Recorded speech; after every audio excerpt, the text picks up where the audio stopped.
नमो नमः मित्रों।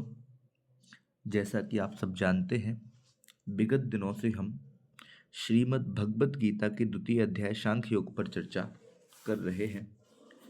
पिछले वीडियो में हमने 11वें श्लोक पर चर्चा की थी, जिसमें हमने पढ़ा था कि श्री कृष्ण अर्जुन को संबोधित करते हुए कहते हैं कि तू हे अर्जुन, तू उनके लिए शोक क्यों करता है जो शोक करने के योग्य नहीं है। इस प्रकार के कुछ वचन श्री कृष्ण ने अर्जुन से कहे थे। अब इस 12वें श्लोक में भी श्री कृष्ण अर्जुन को उपदेश दे रहे हैं। श्लोक पाठ करते हैं हम प्रारंभ में।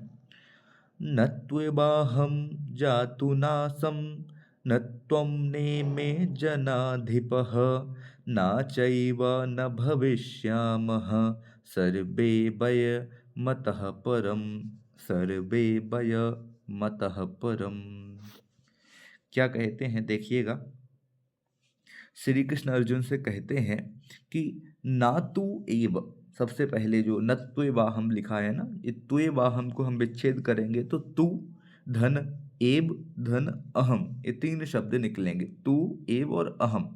तो ना तू एव, यहाँ पर कुछ अनुवृत्ति भी अपन को आवश्यकता पड़ेगी, उनको हम बाहर से लेंगे।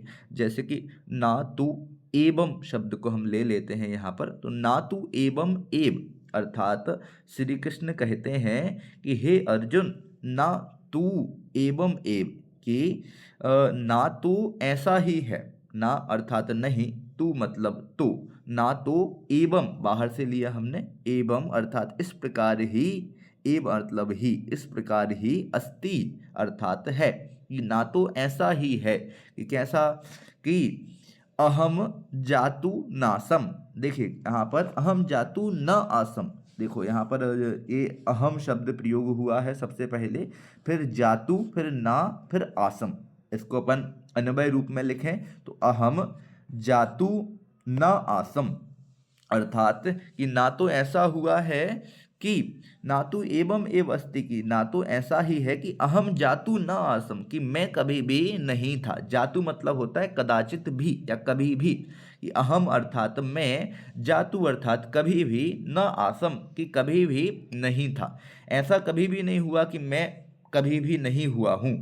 तुम ना, और तुम भी नहीं हुए हो। वो श्री कृष्ण अर्जुन से कहते हैं कि ऐसा कोई काल नहीं था कि जिस काल में मैं नहीं था। अहम जातु न आसम, कि मैं कभी भी नहीं था, ऐसा कोई काल नहीं था। त्वम ना, त्वम ना का मतलब कि तुम नहीं थे, ऐसा भी कोई काल नहीं था। त्वम ना अर्थात तुम नहीं थे।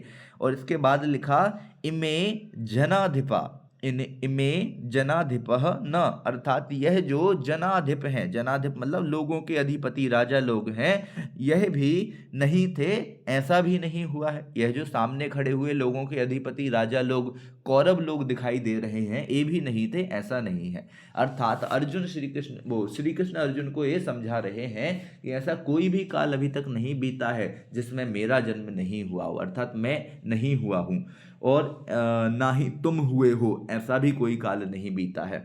और ना ही ऐसा काल कोई रहा है कि जिसमें ये राजा लोगों का जन्म नहीं हुआ हो। फिर क्या कहते हैं, फिर दूसरी लाइन में कहते हैं चा ना एव, च ना एव, च अर्थात और, न एव ना एवं एव अर्थात और ना ही ऐसा हुआ है। और कहते हैं च मतलब और, न मतलब नहीं, एवं एव अर्थात इस प्रकार ही है, कि और ना तो इस प्रकार ही है कि वयम सर्वे, नीचे लाली लाइन में चौथे पाद में लिखा वयम सर्वे अर्थात हम सभी अतः परम, अतः परम मतलब इसके बाद, इसके आगे या इसके बाद, ना भविष्यामः, ना भविष्यामः अर्थात नहीं होंगे, कि ऐसा भी नहीं है। और श्री कृष्ण कहते हैं कि ऐसा भी नहीं होने वाला कि हम इसके बाद नहीं होंगे। कहने का तात्पर्य ये है कि अर्जुन की विषादग्रस्तता को दूर करने के लिए श्री कृष्ण उनको बता रहे हैं कि यह मृत्यु और जीवन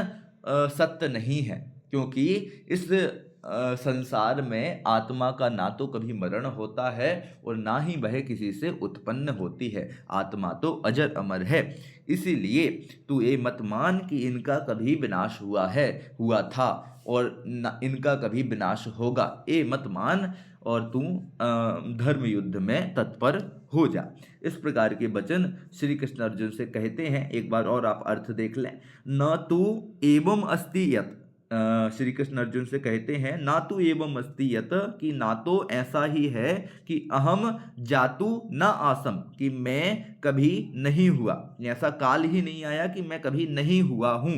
फिर ना तुम, या फिर तुम ना, ऐसा भी कोई काल नहीं आया कि तुम ना, कि तुम भी नहीं हुए हो, ऐसा कोई काल नहीं आया। और इमे जनाधिप न, अर्थात यह जो राजा लोग हैं यह ना हुए हो, ऐसा भी कोई काल नहीं आया है। फिर कहते हैं चा एव, और इस प्रकार भी नहीं हुआ, और चा एवं ना एव, अर्थात इस प्रकार भी नहीं हुआ है। क्या नहीं हुआ? कि वयम सर्वे, हम सभी, अतः परम ना भविष्यामा, कि हम सभी इसके बाद नहीं होने वाले होंगे, ऐसा भी कोई काल नहीं आने वाला है। इसलिए हे अर्जुन, तू युद्ध के लिए तत्पर हो जा। विशेष शब्द देखते हैं व्याकरणिक दृष्टि से। सबसे पहले त्वेवाहम शब्द आया है, जिसमें सब लोगों को गड़बड़ी लगती है। त्वेवाहम शब्द में 3 शब्दों का प्रयोग है। तू, धन, एव, धन, अहम, ये 3 शब्द प्रयोग हुए हैं। यहाँ पर संधि हुई है। सबसे पहले तू धन एव में यण संधि होगी, त्वा बन जाएगा। फिर त्वा धन अहम में दीर्घ संधि होगी, तो त्वा हम बन जाएगा। सॉरी, एक बार, तू धन एव में सबसे पहले यण संधि होगी तो त्वेव बन जाएगा, त्वेव। फिर त्वेव धन अहम में दीर्घ संधि होगी तो त्वेवाहम बन जाता है। नासम में क्या है? न धन आसम, दीर्घ संधि का प्रयोग है। नेमे शब्द है, नेमे शब्द में न धन इमे, एक गुण संधि का प्रयोग है, न धन इमे बनेगा। चैव शब्द है, चा धन एव शब्द से वृद्धि संधि का प्रयोग करके चैव शब्द बना है। जनाधिपा शब्द है, इसमें समास हुआ है। जनानाम अधिपः इति जनाधिपः, लोगों के जो अधिपति हैं उनको जनाधिप बोलते हैं। और यहाँ पर जनाधिप शब्द का प्रथमा का बहुवचन लगा के जनाधिपः शब्द बनाया गया है। अनुष्टुप छंद का प्रयोग है। इस प्रकार हमने अभी इस 12वें श्लोक का अध्ययन किया। अगले श्लोक की चर्चा आगामी वीडियो में करेंगे। धन्यवाद।